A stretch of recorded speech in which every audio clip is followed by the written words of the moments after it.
Innovator চ্যানেলে আমি তোমাদেরকে ওয়েলকাম জানাচ্ছি।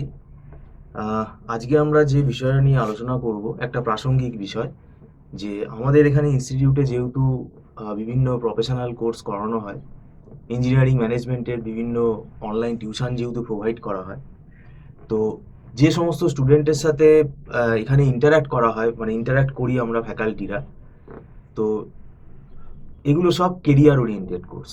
এখন ব্যাপারটা হচ্ছে আমাদের এখানে যে একটা মানে স্টুডেন্ট বা যারা আনএমপ্লয়েড তাদেরকে যে ভাতাটা দেওয়া হচ্ছে, এইটা একটা লিমিটেড টাইমের জন্য। তারপরে কি হবে? তা এইখানে আমরা যে বিষয়টা নিয়ে আলোচনা করব, যে এই অ্যালাওয়েন্সটা এইটা মানে কতটা ভবিষ্যতের জন্য তাদের কতটা সাপোর্ট করবে, তারপরে কি হবে, তো এটা নিয়ে আলোচনা করব। আমাদের মধ্যে উপস্থিত আছেন মিস্টার সৌভিক দত্ত, আপনাকে ওয়েলকাম জানাচ্ছি। নমস্কার। এই যে মানে স্টুডেন্টকে একটা না একটা সময় তো নিজের পায়ে দাঁড়াতে হবে, তাই এইটা কতটা ফিউচারকে কি কতটা সাপোর্ট মানে হেল্প করবে স্টুডেন্টদের? এদের বেশিরভাগ স্টুডেন্টের মেরুদণ্ড ভেঙে গেছে। এরা বেশিরভাগই ফিউচারে দাঁড়াতে পারবে না, এদের ভিক্ষাবৃত্তি করেই কাটাতে হবে। এটা আপনার শুনতে খুব খারাপ লাগলেও এটাই হচ্ছে ধ্রুব সত্য। কারণ দেখুন, আমরা তো গ্রাসরুট লেভেলটা পড়াচ্ছি শিক্ষার, 18 বছর হয়ে গেল। আস্তে আস্তে আস্তে আস্তে ডিটোরিয়েশনটা দেখতে পাচ্ছি, এবং সেটা মানে উভয় পক্ষরই বলছি, শুধুমাত্র যে ইউনিভার্সিটি কলেজের দোষ সেটা না, সেখানেও কিছু গাফিলতি আছে, যে অনেক সময় ফ্যাকাল্টি থাকছে না, লাইব্রেরি রুম ঠিক না, পরীক্ষার সময় কোনো ঠিক নেই, যখন তখন পরীক্ষা নিচ্ছে, কোনো সেমিস্টারে সময় একটু বেশি দিয়ে দিল, কোনো সময় সময় দিচ্ছে না, 2 মাসের ভেতর পরীক্ষা নিচ্ছে। তো এগুলো ইউনিভার্সিটি, ওয়েস্ট বেঙ্গলে যে ইউনিভার্সিটিগুলো আছে বা কলেজগুলো আছে, তাদের বহু গাফিলতি আছে, ঠিক।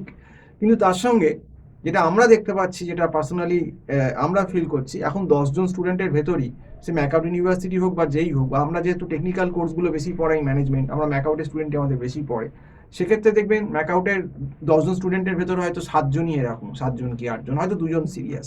তো 2জন ছেলে মেয়েই দাঁড়াবে, কারণ তারা ভাতার উপর নির্ভরশীল নয়, তারা যুবসাথী দিলেও তারা আজকে নির্ভরশীল নয়, তারা জানে আমাদেরকে খাটতে হবে, আমাদেরকে পড়াশুনো করতে হবে, কারণ এই ভাতা দিয়ে আমাদের কিন্তু সারা জীবন চলবে না, আমাদের এই বিয়ে শাদী কিছু করতে পারবো না ভাতা দিয়ে।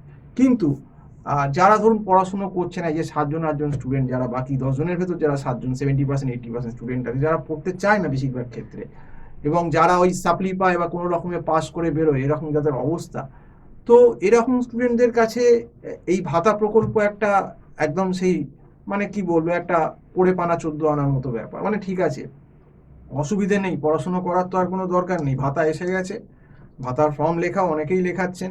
আমি খবর পেয়েছি, আপনি খবরে নিউজ মিডিয়া দেখতে পাচ্ছেন, যে ইঞ্জিনিয়ার, MBA BBA MA যারা করছেন, সমস্ত স্ট্রিমের লোকই ভাতাতে নাম লেখাচ্ছে। এবার অনেকে এরকম আশাতেও হয়তো লেখাচ্ছে যে খানিকটা সাপোর্ট পাবো, কিছু খরচাপাতি উঠবে, সেটা আলাদা বিষয়।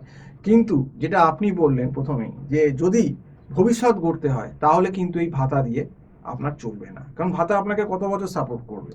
এরকম তো কোনো মানে নেই যে আপনাকে আর ওই 1500 টাকা ভাতায় আপনার কি হবে, কিছুই তো হবে না। যদি আপনাকে সংসারপাতি করতে হয়, বিয়ে করতে হয়, ফ্যামিলি চালাতে হয়, তাহলে এখনকার দিনে অন্তত কলকাতাতেও যা অবস্থা, আপনাকে মিনিমাম 35-40 হাজার টাকা ইনকাম করতে হবে। তো সেটাও খুব বেশি না, মানে একদম নমিনাল বললাম।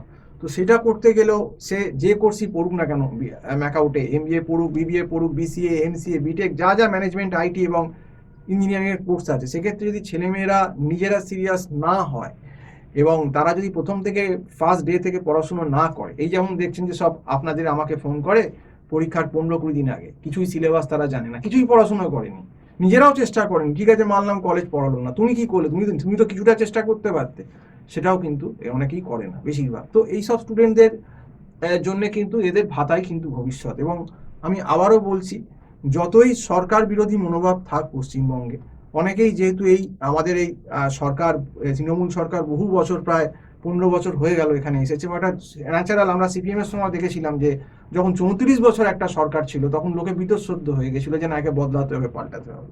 কিন্তু যদিও এই সরকারের প্রতি অনেক ছাত্র সমাজ বলুন বা যাই বলুন, বা অনেকেই যেমন বীতশ্রদ্ধ, যে না চলো এবার পাল্টাও, অমুক এ আসুক, বিজেপি আসুক, অমুক আসুক, এসব বলছে অনেকে, আমরাও শুনি, আমার স্টুডেন্টরাও বলে।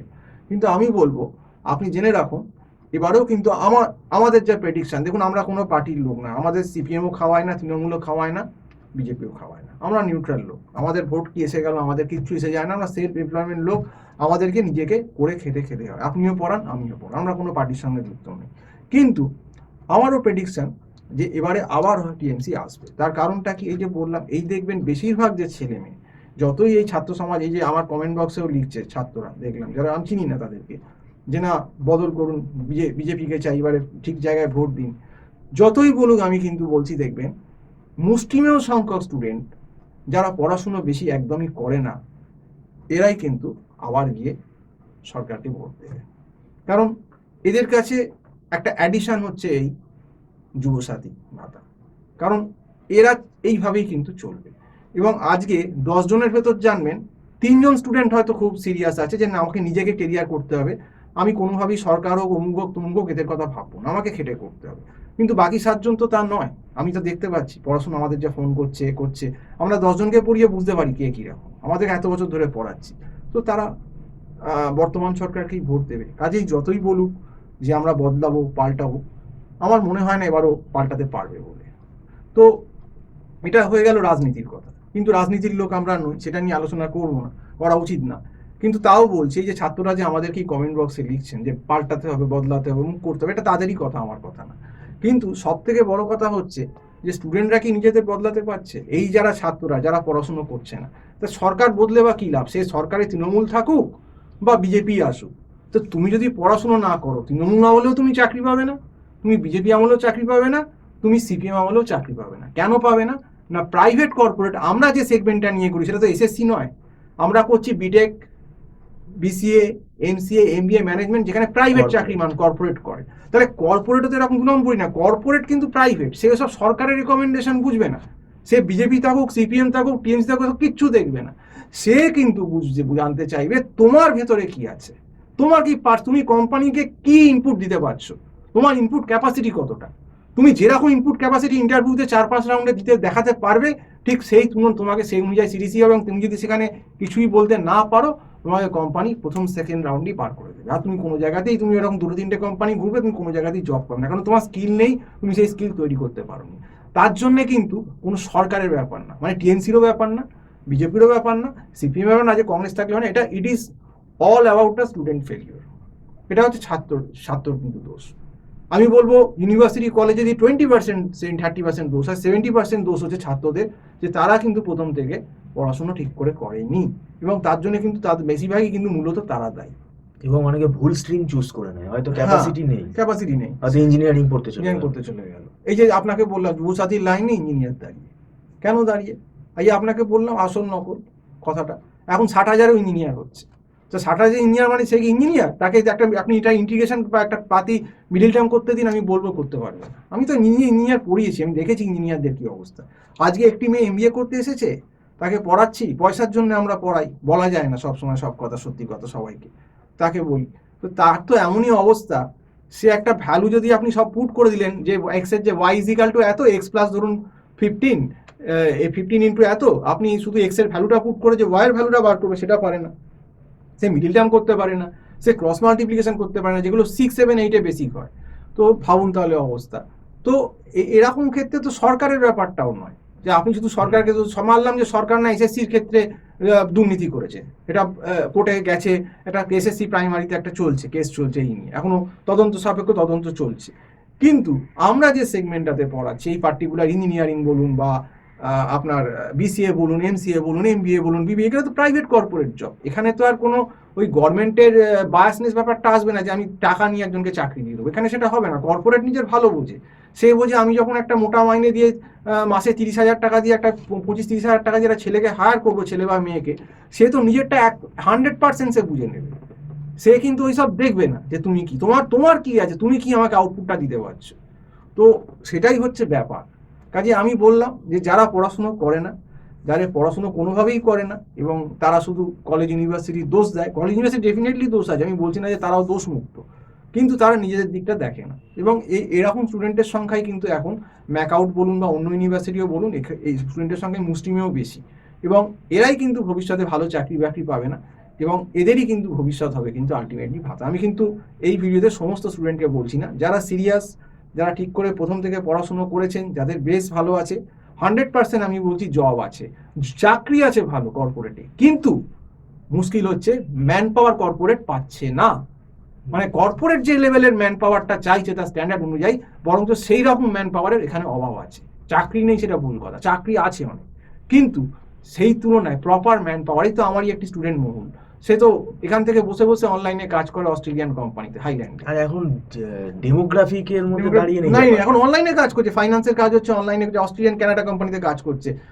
স্টার্টিং এসে 1 বছর স্ট্রাগল করে এসে 30-32 হাজার টাকা মাইনেতে চলে যাচ্ছে এমবিএ করে। কিন্তু তার জায়গায় তার যে সহপাঠী এমবিএ যারা পড়েছে ওখান থেকেই সেম ম্যাকআউট থেকে, তাদেরকেও ফেল করে এখনো ক্লিয়ার করতে পারেনি। এটা তো 24-এ পাস আউট ব্যাচ সম্ভবত, 22-24। সে এখনো একটা সাবজেক্ট নিয়ে ঢুকছে, কেউ ভালো চাকরি পায়নি, কেউ একটা কোনো রকমই বাজে সেলসের জব করেছে, তাকে বার করে দিয়েছে। তো দেখুন, যে যেরকম ভাবে পড়াশোনা করবে, যেরকম ইনপুট দেবে, সেরকম তো আউটপুট হবে। এর সঙ্গে তো দেখুন তৃণমূল, বিজেপি, সিপিএম, কংগ্রেস কোনো সম্পর্ক নেই। তো এটাই সত্যি কথা। এবং আজকের যুব সমাজ, সে ম্যাকআউটে পড়ুক বা যেখানেই পড়ুক, যারা টেকনিক্যাল কোর্সে আছো, যাদের এরকম মনোবৃত্তি যে আমরা পড়বো না, পড়ার কথা বললে গালাগাল দেবো, যেমন আমাদেরকে অনেকে গালাগাল দেয় পড়ার কথা বলে, অনেকে আবার বলে আমরা টিএমসির লোক, অমুকের লোক, যদিও আমরা হাসি পাই এগুলো শুনে, কারণ আমরা তো কারোরই লোক না সত্যি কথা বলতে। তো কেউ আমাদের খাওয়ায় না, আমাদেরকে নিজেদেরকেই খেটে খেতে হয় দিনের শেষে। তো সব থেকে বড় কথা, এবং আমরা কোনো পলিটিক্যাল পার্টির সঙ্গে কোনো যুক্ত নই, যেটা সত্যি সেটাই বলি। তাহলে আজকে ব্যাপারটা হচ্ছে তৃণমূল, কংগ্রেস, বিজেপি, সিপিএম বলে না, আজকে যারা পড়াশুনো করে না, যে কোনো পার্টি এলেই তারা কোনোদিনই কর্পোরেটে চাকরি পাবে না। এবার আমরা কিন্তু সরকারি চাকরির কথা বলছি না, আমাদের লাইনটা তো সরকারি নয়। আমাদের যারা আজকে ইঞ্জিনিয়ারিং পড়ছে বা এই বিসিএ, এমসিএ পড়ছে, দেখবে 95% স্টুডেন্টই কিন্তু সরকারি জব করে না, তারা কর্পোরেটের জন্যই কিন্তু এসেছে এসব কোর্সগুলো করতে। তো আমি অনলি এই সেগমেন্টটার কথাই কিন্তু আজকের ভিডিওয়ে বললাম এবং শেষ করলাম। এবং আবারও বলছি, এই সরকারি দেখবেন কিন্তু ক্ষমতায় আসবে, এবং এই যে মুষ্টিমেয় সংখ্যক স্টুডেন্ট যারা পড়াশুনো করে না, তারাই ভাতা নিয়ে এই সরকারকে এখানে আনবে। তো আজকে এই বলেই শেষ করছি। নমস্কার।